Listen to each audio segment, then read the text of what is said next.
A very good morning dear aspirants. Byju's के government exams prep channel में आप सभी का हार्दिक स्वागत है। दोस्तों, आज के इस वीडियो में हम चर्चा करेंगे this day in history segment की, जिसके बारे में आप जानते ही हैं। एक ऐसा सेगमेंट जहां हम लेके आते हैं इतिहास के पन्नों से जुड़े कुछ ऐसे खास फैक्ट्स और घटनाएं जो आपकी सभी आगामी गवर्नमेंट परीक्षाओं के दृष्टिकोण से बहुत ही इंपॉर्टेंट है।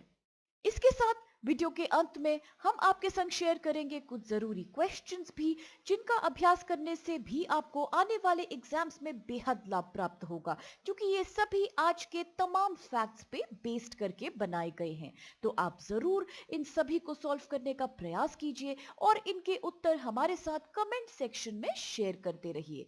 और आइए अब शुरुआत करते हैं 2 मार्च अर्थात 2 मार्च आज के दिनांक से जुड़े हमारे सभी इंपॉर्टेंट हिस्टोरिकल फैक्ट्स की।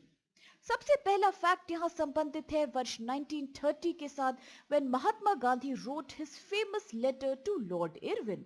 अर्थात महात्मा गांधी के द्वारा लॉर्ड इरविन को एक प्रसिद्ध पत्र लिखा गया था। On 2nd March, M.K. Gandhi wrote a letter to the then Viceroy of India, Edward Wood, known then as Lord Irwin, about the deplorable or miserable conditions of India under the British rule, and also about his intention to start a satyagraha to break the unfair salt laws in India at that time. यह कानून भारत में नमक का उत्पादन करने के लिए British सरकार के अलावा किसी को भी प्रभावी रूप से अनुमति नहीं देता था और यह भारतीयों के लिए बेहद अनफेयर था। This was unfair as salt was something very basic and it was a basic necessity for everyone. So the need to launch a salt satyagraha was something which appealed to everyone. Gandhi ji ने अहिंसा का प्रयोग करके और गंभीरतापूर्ण अन्याय के खिलाफ protest दिखाने में एक अद्भुत शक्ति का प्रदर्शन किया और विभिन्न क्लासेस, कास्ट्स, जेंडर, रेसेस, सभी तरह के लोगों ने आगे आके इसका समर्थन भी किया। और इसके साथ महात्मा गांधी और भारतीय स्वतंत्रता संग्राम का नाम पूरे विश्व में प्रसिद्ध हो गया। अपने प्रसिद्ध लेटर में गांधी जी ने इरविन को डियर फ्रेंड करके संबोधित किया था। He demonstrated the pathetic state of Indians at that time and also showed how the British were responsible for it. उन्होंने आगे ये भी कहा कि क्या थी वो वजह जिस वजह से Gandhi ji consider British rule as a curse. उन्होंने किसी भी अंग्रेज के खिलाफ हिंसा का इस्तेमाल नहीं करने का इरादा जताया, परंतु यह भी कहा कि बिना किसी को नुकसान पहुंचाए 11 मार्च को वह और उनके सहयोगी नमक कानून को तोड़ देंगे। The viceroy did not reply to the letter but sent a message through his secretary that he regretted that Gandhiji would resort to breaking a law. Gandhiji did give the Viceroy a day's extra allowance and इसीलिए उन्होंने सत्याग्रह की शुरुआत 12 मार्च 1930 से साबरमती आश्रम से शुरुआत करी थी अपने सहयोगियों के साथ। Leaders like Sarojini Naidu also joined him on the way. And on 5th April, 24 days after he started from his ashram, Gandhiji reached Dandi and made salt illegally from the sea. He was followed by thousands of people.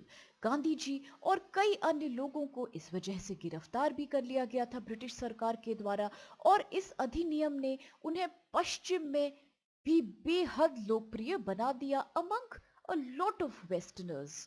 In fact, उन्हें 1930 में times पत्रिका द्वारा man of the year भी नामित किया गया।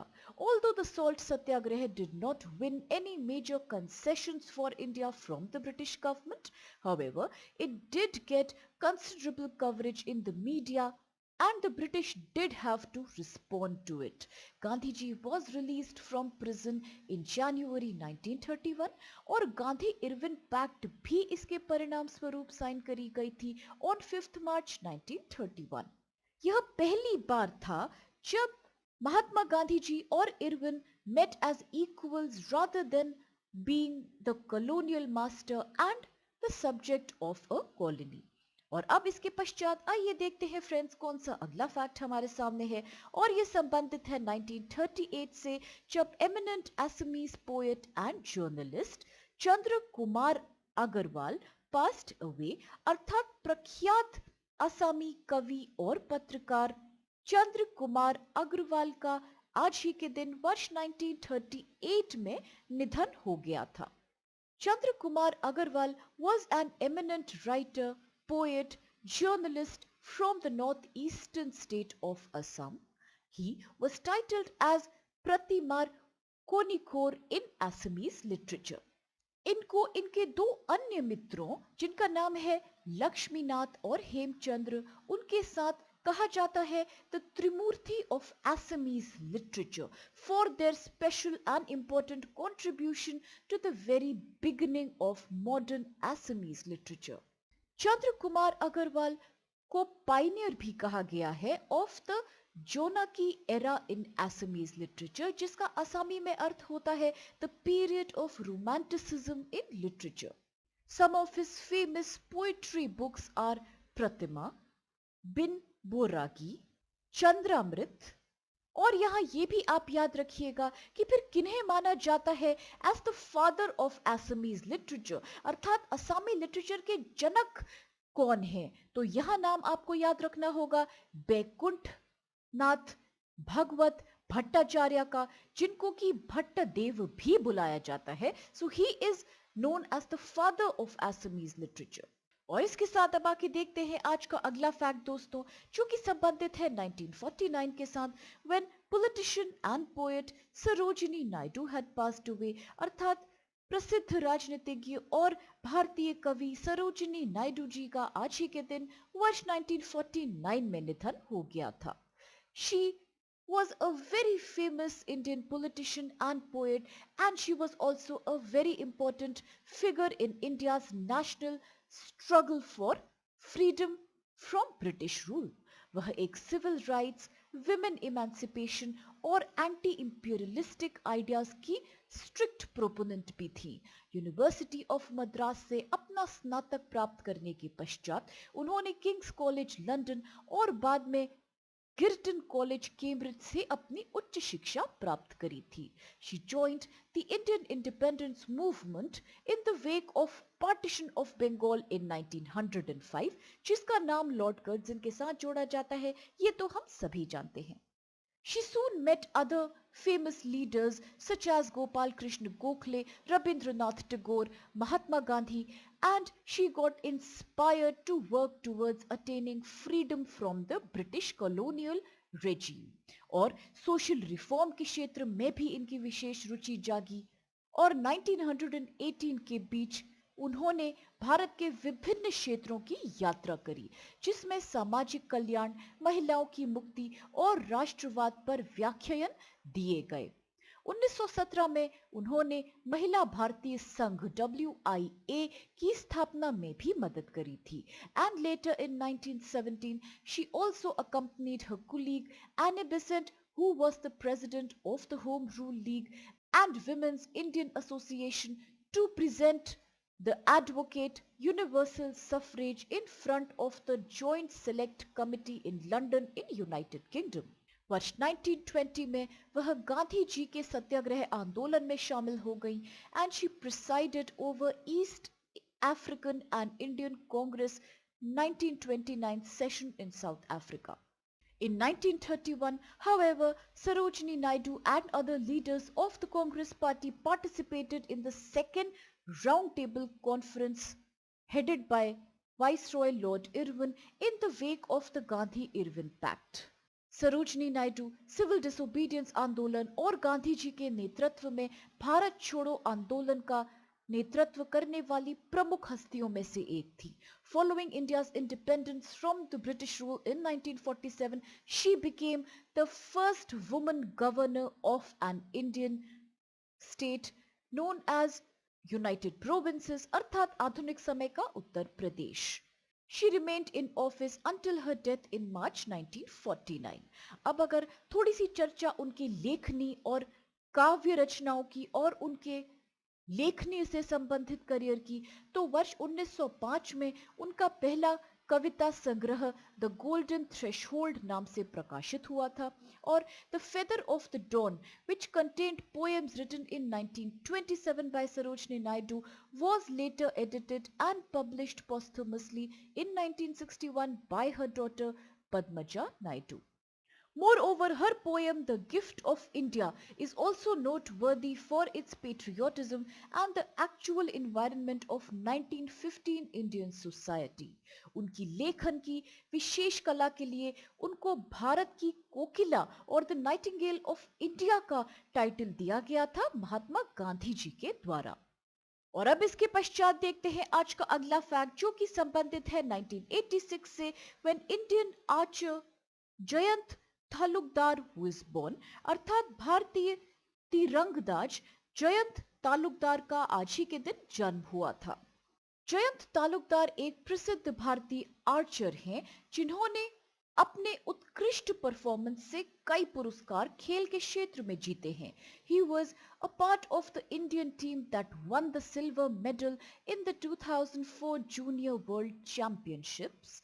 He followed this with a gold medal at the FITA Meticsson World Cup in 2006, becoming the first Indian archer to win gold at the event.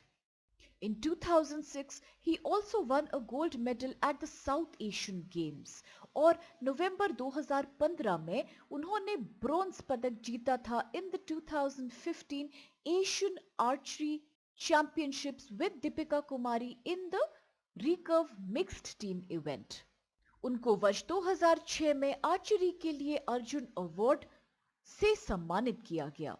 यहाँ इस संदर्भ में ये भी याद रखना आवश्यक है फ्रेंड्स कि अगर हम बात करते हैं तो वर्ल्ड आर्चरी फेडरेशन की which is the governing body of the sport of archery, तो आखिर ये कहां पर स्थित है? तो आप याद रखिएगा कि द वर्ल्ड आर्चरी फेडरेशन के मुख्यालय लॉसान इन स्विट्जरलैंड में स्थित हैं। इसका संगठन किस वर्ष में किया गया था? तो इसका संगठन हुआ था वर्ष 1931 में। इस संदर्भ में जल्दी से ये भी जान लेते हैं फिर कि कौन है भारत के प्रसिद्ध आर्चर्स के नाम। तो जिस प्रकार जयंत तालुकदार और दीपिका कुमारी का नाम हमने अभी अभी देखा, वैसे ही यहाँ अन्य नाम है तरुणदीप राय का, डोला बैनर्जी का, अभिषेक वर्मा का और रजत चौहान का। और अब आइए देखते हैं फ्रेंड्स कौन से क्वेश्चंस हमारे साथ है। तो सबसे पहला सवाल यहाँ है that when was the Gandhi Irwin pact signed, अर्थात गांधी इरविन समझौता कब किया गया था? ऑप्शंस में कुछ वर्ष आपके सामने दिए हैं, तो ध्यान से इन्हें देख के सही उत्तर हमें बताइए कि क्या इसका उत्तर है ए 1930 या बी 1931, इज इट सी 1932 या फिर इसका उत्तर है डी 1934। नेक्स्ट क्वेश्चन है who is regarded as the father of Assamese literature, अर्थात किसे असमीज लिटरेचर का जनक माना जाता है? ऑप्शंस आपके सामने कुछ नाम हैं जैसे कि A Chandra Kumar Agarwal, B Bhattadeva, C Lakshminath या फिर डी हेमचंद्र। नेक्स्ट क्वेश्चन है who is known as the nightingale of India, अर्थात नाइटिंगेल ऑफ इंडिया के नाम से किसे जाना जाता है? ऑप्शंस आपके सामने है A Vijaya Lakshmi Pandit, B Sarojini Naidu, C Padmaja Naidu या D Kasturba Gandhi. The next question is who was the first woman to become the governor of an Indian state, अर्थात भारतीय राज्य की राज्यपाल बनने वाली पहली महिला कौन थी? वाज इट ए सरोजनी नायडू या फिर बी विजय लक्ष्मी पंडित, ये थी सी सुचेता कृपलानी या फिर इसका उत्तर है D Aruna Asaf Ali. The next question is where are the headquarters of the World Archery Federation situated? अर्थात वर्ल्ड आर्चरी फेडरेशन का मुख्यालय कहाँ स्थित है? ऑप्शंस आपके सामने कुछ इस प्रकार है कि ए बर्लिन में, बी जनेवा में, सी लोसान में या फिर डी पेरिस में। अब इन सभी इंपॉर्टेंट क्वेश्चंस और कुछ बेहद खास फैक्ट्स के साथ आज के इस सेशन को हम यही समाप्त करते हैं, इस आशा के साथ कि आप सभी को इससे बेहद लाभ मिलेगा। दोस्तों अगर आपको वीडियो पसंद आए तो प्लीज आप लोग चैनल को लाइक, शेयर और सब्सक्राइब अवश्य कीजिए और इन सभी सवालों के उत्तर हमारे साथ कमेंट सेक्शन में आप शेयर करते रहिए। With this have a great day and thank you so much to all of you for being a part of today's lecture with us.